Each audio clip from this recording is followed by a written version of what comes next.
Day breaks in the vibrant economy of India. The hustle and bustle of daily life begins.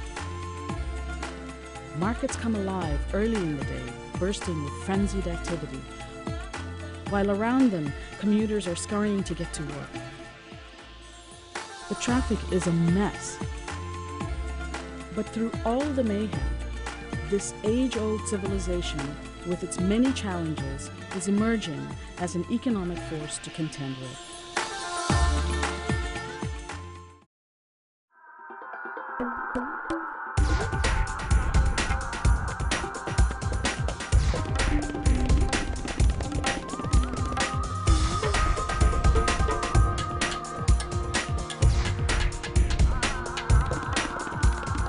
Often referred to as an economic powerhouse, India has sustained rapid growth for the last 2 decades. During the recent global financial crisis, most countries of the world suffered. Stock markets fell, financial institutions collapsed, and even the wealthiest of the world's nations needed to be rescued. India, though it was affected by the crisis, recovered quickly. The difference between other countries and India is that the recovery was very rapid. The impact was short-lived, and this was because of basically 2 things. One, the Reserve Bank of India put in place immediately stimulatory policies, and so did the government. The government got a bit lucky, if you wish. They had fiscal policies that were already stimulatory. That helped boost India's economy during the crisis. And that's one of the big reasons why it recovered as quickly as it did. India's economy is primarily driven by domestic sources of growth, unlike its neighbors who rely heavily on exports. This benefited India during the crisis since it looked inward for sources of growth which insulated the country from the wrath of the crisis. We have experienced the worst financial crisis since the 30s. And frankly, I think everybody will agree that India has weathered remarkably well, thanks to sound macroeconomic and financial policy. Now, India's growth is among the highest in the world, and obviously this country is a driving force in the global recovery. Positive growth is not a new phenomenon in India, since the country has sustained a healthy growth rate for the last 2 decades. What is the secret behind this economic success? Perhaps the answer lies in the lessons learned from its turbulent past. After gaining independence in 1947, India's economy was extensively regulated, protectionist, and as a result, growth was slow. India was able to turn its economy around in the early 90s by implementing free market principles and liberalizing government regulations. The dawn of the new century brought with it a decade of accelerated and sustained growth. I think the inherent dynamism of the Indian economy again needs to be unleashed by reducing government regulations that have prevented Indian industries from actually realizing the dynamism, but at the same time maintaining effective regulation. And on many of these issues, India has struck its own path, not blindly copying lessons from the West, but I fear there is also a sense of insularity that still remains in India that needs to be gotten over. We need to be able to import the best ideas from abroad, adapt them to the Indian circumstances, but not allow ourselves to be held back by old notions of orthodoxy.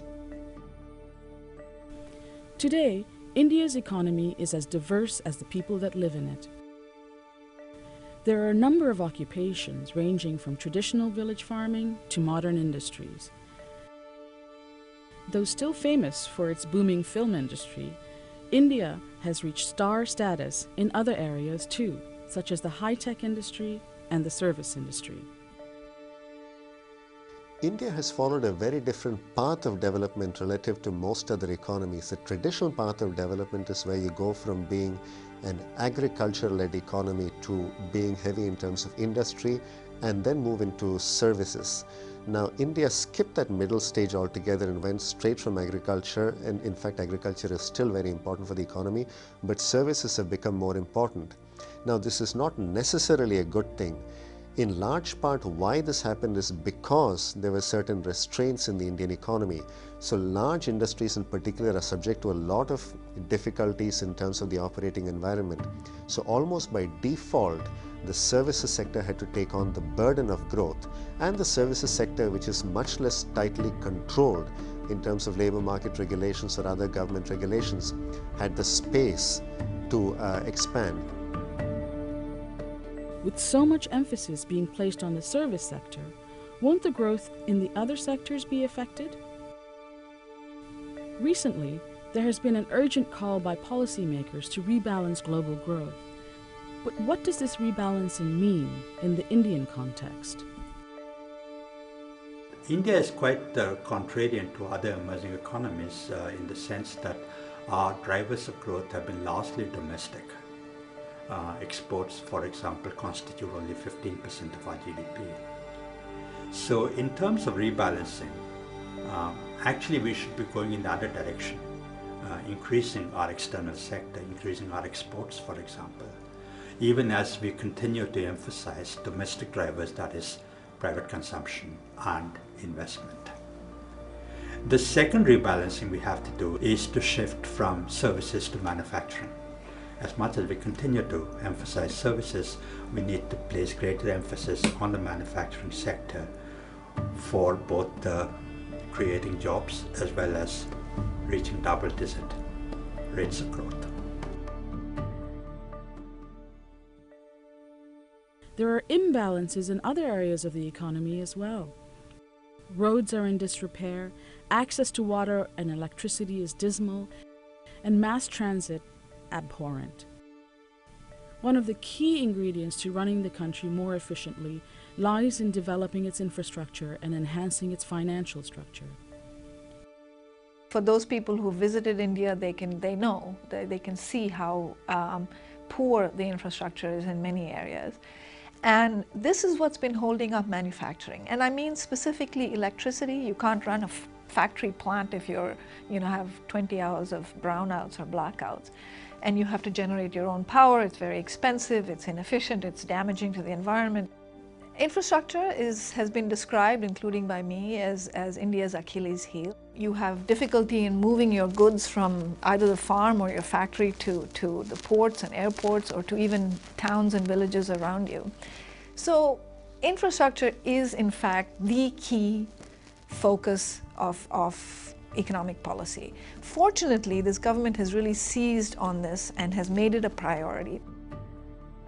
Adding to this laundry list of challenges is India's rate of inflation, which is the highest amongst emerging markets. India is really kind of unique. The whole rest of the world is not really looking at strong inflation pressures, and in fact, in the advanced part of the world, we are looking even at deflation pressures. So what's going on in India then that's making inflation a problem? Two things. One, the cyclical recovery. This is a chronically supply-constrained economy. We have had for a long time stronger demand than supply, and supply typically takes longer to put in place. So we've had this chronic sort of excess demand situation. So in the course of the cycle, in a supply-constrained economy, price pressures tend to be exaggerated. There's also the problem of high deficit and debt levels, leaving very little resources for India to spend on economic and social development. And then there's the issue of poverty and lack of education. A drive through any Indian city or its countryside brings to the forefront the abject poverty that still exists in India. Although there has been some decline in its poverty rate over the decades, the country still accounts for 1/3 of the world's poor. India's key challenge is going to be to make sure that those at the margins of subsistence are being pulled out of poverty. China has managed to do this very effectively, pulling a very large proportion of its population out of poverty. In India, although the average growth rate has been very good, I think the fact that we've not been able to deal effectively with poverty is still a major issue. Still a very large number, 400 million or so people. The gaps are actually widening, and that to my mind is a bigger concern than poverty per se, because if you look at the poverty numbers, they seem to be improving. Despite all of its challenges, there's a sense of optimism that resonates through India. A driving force behind its dynamic economy is the growing number of youth entering its labor force. There are 700 million Indians that are under the age of 35. The demographics are in India by far one of the most positive influences right now and also going forward. India will have the youngest population up to the year 2050, the largest working age population. In economic terms, that means a population between the ages of 15 and 64, and we will be in India the largest working age population of any country in the world. It's no secret that India, moving into the 21st century, will assume a greater role globally. This is reflected in the country's evolving role in the G20. I think India needs to play a much more public role in terms of leading the debates on these issues rather than playing just a background role, because I think the intellectual firepower that India can bring to these debates is very, very high, and we need to have more of a public role as well in terms of influencing and shaping these debates. As its economic power increases, it will begin to play a more and more important role, and I think you're already starting to see that. India is chairing some of the subcommittees in the G20 process. Truthfully, the demographics and the growth in GDP, it makes it inevitable that power will shift more and more, and I think India is very well placed to grab that power and to make it itself an influential power in the world. India has truly become an economic superpower, but it also means that the time has come now for India, and probably for other countries in Asia, not only India, to play its role in the global economic framework and in the global economic governance. In the past 20 years, India has experienced extraordinary growth.